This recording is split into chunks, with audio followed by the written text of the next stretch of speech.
સમસ્ત દુરિતક્ષયો, સમસ્ત પાપોનો નાશ થાય. જો યમુના પાન, યમુના સ્નાન એ તો દૂરની વાત છે.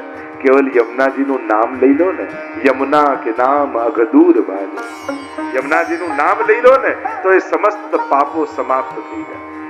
ઘણી વાર એમ થાય કે મેં તો અનંત પાપો કર્યા છે, એકવાર નામ લેવાથી દૂર થઈ જશે. હા, વિશ્વાસથી નામ લઈ લેશો ને તો એક નામ પણ કાફી છે.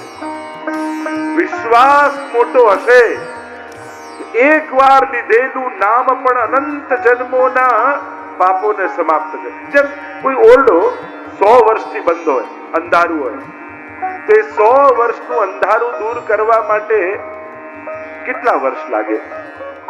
50 વર્ષ, 25 વર્ષ, 10 વર્ષ, 5 વર્ષ, 1 વર્ષ? અરે ના, કે એક ક્ષણ લાગે, દિવાસળી પ્રગટાવો અને 100 વર્ષનું અંધારું ગયું. એક ક્ષણ. એમ અનંત જન્મોના પાપ દૂર કરવા કેટલા વર્ષ જાપ કરવો પડે?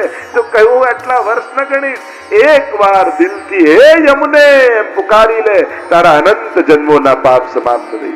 બોલો શ્યામ સુંદર શ્રી યમુને મહારાણીજી કી જય. એક વાર દિલથી પુકારો. ગજેન્દ્રએ માળા નહોતી ફેરવી, એક વાર આત્માથી પુકાર કર્યો, હે હરી. અને એ જગતનો નાથ વૈકુંઠમાં બેસી ન શક્યો, ગરુડ પર સવાર થઈ પરમાત્મા આવ્યા, ઉદ્ધાર કરી દીધો. એટલે ભગવાનના નામ સાધના માટે બરાબર છે કે 108 વાર. આ સંખ્યાની મહત્તા છે, પણ સંખ્યાની મહત્તાને કારણે એનું એક વાર લેવું નાનું નથી થઈ જતું. આ યાદ રાખજો. એનાથી ભગવદ નામ નાનું નથી થતું, તમારો જપ વધારવામાં આવે છે. 108 વાર કે આટલા વાર સંખ્યાની મહત્તા છે. ઘણા લોકો કે ગણી ગણીને લેવું, હા એની મહત્તા છે. સંખ્યાની પણ મહત્તા શાસ્ત્રોમાં બતાવી છે.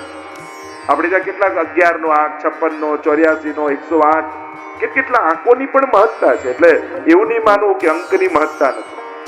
જપમાં સંખ્યાની મહત્તા છે, સ્મરણમાં સંખ્યા ગણવાની જરૂર નથી. સંખ્યાથી ગણો માળા, એનો અર્થ એક નામ નાનો નથી થતો. જ્યારે જ્યારે પુકારાયો છે ત્યારે પ્રભુ એનો પ્રભાવ બતાવ્યો છે. આ માળા જ ઉપરના તાળા ખોલવાની ચાવી છે. ભગવત નામ જ આ કલિયુગમાં એટલું મહાત્મ્ય રાખે છે, એટલે એને નાનું નહીં ગણવું. ઘણી વાર બહુ મોટું વિચારીને નાના નાના સત્કર્મો મૂકી દઈએ. લો મિશ્રી ધરવાથી શું થાય, સકડી ભો, એમ સકડીનો વિચાર કે મિશ્રી ધરવાનું બંધ કરી દે. એક માળાથી શું થાય, 11 કરો તો એમ કહીને એકવારે બંધ કરી દે.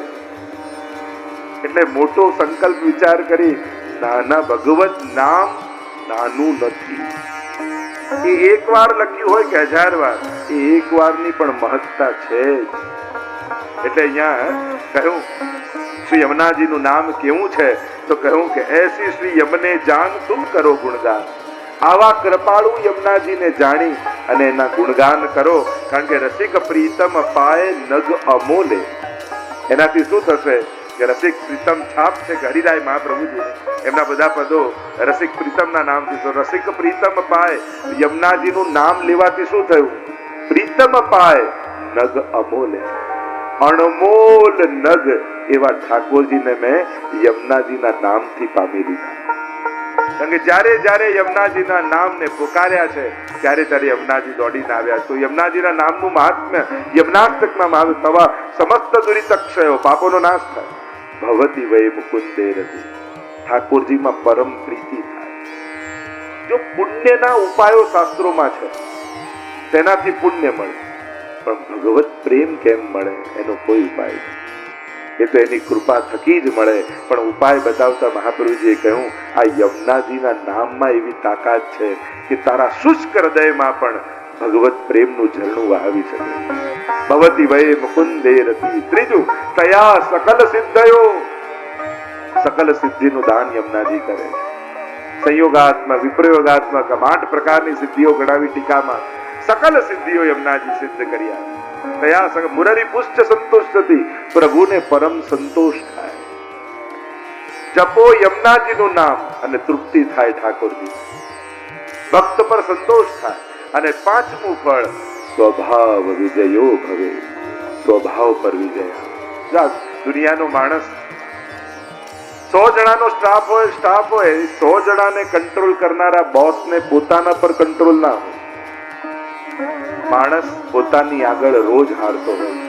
એટલે એકાદશ સ્કંદમાં ભાગવતજીમાં તો ચર્ચા આવી, કિમ શૌર્યમ, શૌર્ય શું છે? તો કે સ્વભાવ વિજય શૌર્યમ. પોતાની જાતને જીતવું એનાથી મોટું સાહસ કોઈ નથી. આપણે બધાને કંટ્રોલ કરી શકીએ, બધાને જીતી શકીએ, પણ પોતાની જાતને જીતવીને એ સૌથી મોટું પરાક્રમ છે. સ્વભાવ વિજય. યમુનાજી સ્વભાવ પર વિજય આપે. કારણ કે આપણો સ્વભાવ કેવો છે? મહાપ્રભુજીએ 16 ગ્રંથમાં કહી દીધું, જીવા સ્વભાવ તો દુષ્ટા, દોષ ભાવાય સર્વદા. સ્વભાવથી જ દુષ્ટ છે જીવ. એટલે કે દોષને ગ્રહણ કરનારો છે. દુષ્ટ કોને કહેવાય? આપણે ત્યાં સરળ વ્યાખ્યા કરી. દુષ્ટ કોણ? જે પોતાના ઈષ્ટથી દૂર, એ જ દુષ્ટ. જે પોતાના સેવ્ય ઈષ્ટથી દૂર રહે છે, એનાથી મોટો દુષ્ટ કોણ હોય? કે જેમાં એનું કલ્યાણ, ઈષ્ટ એટલે શું? આપણું કલ્યાણ. પોતાના કલ્યાણથી દૂર ભાગીએ છે અને ઈચ્છીએ છે કલ્યાણ. આપણું કલ્યાણ કોણ છે?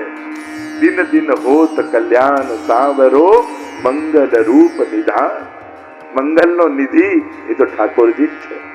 અને મંગલનો નિધિ ઠાકોરજી, અને એને છોડી દુનિયાભરમાં પોતાના મંગલને શોધવા નીકળશો ને તો અમંગલ મેળવીને જ આવશો.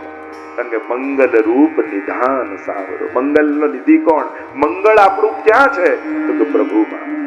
મંગલમ ભગવાન વિષ્ણુ મંગલમ ગરુડધ્વજ. એટલે પેલું કહે ને કે મંગલ પર જીવન છે કે નહીં એને શોધવા માટે બધા મહેનત કરે છે, પણ જીવનમાં મંગલ છે કે નહીં એનો કોઈ વિચાર જ નથી કરતો. મંગલ પર જીવન ગોતીએ છે, પણ જીવનમાં મંગલ નથી ગોતતા. અને આપણા જીવનનું મંગલ કોણ છે? તો કે આપણા ઠાકોરજી જ આપણા મંગલ. મંગલમ મંગલમ વ્રજભૂમિ મંગલમ મંગલમી શ્રી નંદ યશોદા. આપણા મંગલ તો આપણી આ વ્રજની સૃષ્ટિ છે, એના થકી આપણું મંગલ થવાનું છે. અને એ જ સાચા અર્થમાં આપણા જીવનની મંગળા છે. જ્યારે આ મંગલ નિધિ પ્રભુને જોઈએ છે ને, મંગલ આરતી ગોપાલ કી માઈ, જ્યારે આ મંગલ રૂપ પ્રભુના સન્મુખ ઉભા હોઈએ છે, ત્યારે જ આપણા જીવનમાં મંગલનું પ્રાગટ્ય થાય. તો સ્વભાવ વિજયો ભવે, સ્વભાવ પર વિજય યમુનાજી આપે. અને આચાર્યો ટીકામાં લખ્યું, કેવલ જીવનો જ સ્વભાવ નથી બદલતા યમુનાજી, ઠાકોરજીનો પણ સ્વભાવ બદલી નાખે છે. તો પ્રભુનો સ્વભાવ બદલે. હા, તો કે પ્રભુનો સ્વભાવ કેવો છે? ઠાકોરજીનો સ્વભાવ છે કે ભગવાન મુક્તિ આપવામાં બહુ ઉદાર છે, પણ ભક્તિ આપવામાં બહુ કંજૂસ છે. આ પ્રભુનો સ્વભાવ. પ્રભુ મુક્તિ ઉદારતાથી આપે, પણ ભક્તિ જલ્દી કોઈને ના આપે. મુક્તિ એટલા માટે ઉદારતાથી આપે કે તું છૂટો તો હું તારાથી છૂટો, તું મુક્ત તો હું તારાથી મુક્ત. પણ ભક્તિ આપે તો હમ ભક્ત પરાધીનો, મારે તને આધીન થઈ જવું પડે. હું ભક્તોને આધીન છું. ભક્ત વિરહ કાતર કરુણામય ડોલત પાછે લાગે. ભક્તોની તો પાછળ પાછળ શ્યામ લગ્યો સંગ ડોલે રી માઈ, શ્યામ લગ્યો સંગ ડોલે, જીત જાઉં તાડો હી આવે બિના બુલાયો બોલે. ભક્તોની તો પાછળ પાછળ જવું પડે. સુરદાસ આદિની વાર્તામાં આવે છે ને કે પેલું આમ અંધારા રાત્રિમાં લાકડી લઈને ચાલતા હતા ને ખુલ્લો કૂવો આવ્યો, પડવાની તૈયારી. ઠાકોરજીને ચિંતા થઈ, પ્રગટ થઈ ગયા, લાકડી લઈને વાળી દીધી. હવે એક લાકડીનો છેડો પ્રભુએ પકડ્યો છે અને બીજો છેડો સુરદાસે પકડ્યો. સુરદાસને થયું કે પ્રભુ સિવાય રાત્રે બીજું કોઈ ન હોય, લાવ આજે મોકો મળ્યો છે તો હાથ પકડી લો. એટલે લાકડીમાં ધીમે ધીમે હાથ સરકાવતા સરકાવતા સરકાવતા જ્યાં પ્રભુનો હાથ પકડ્યો ત્યાં ઠાકોરજી હાથ છોડાવીને ભાગ્યા. અને સુરદાસ એટલું બોલ્યા, બૈયા છુડાએ જાત હો નિર્બલ જાની મોહે, અગર હૃદય છુડા કે ભાગ સકો તો મરદ બખાવું તો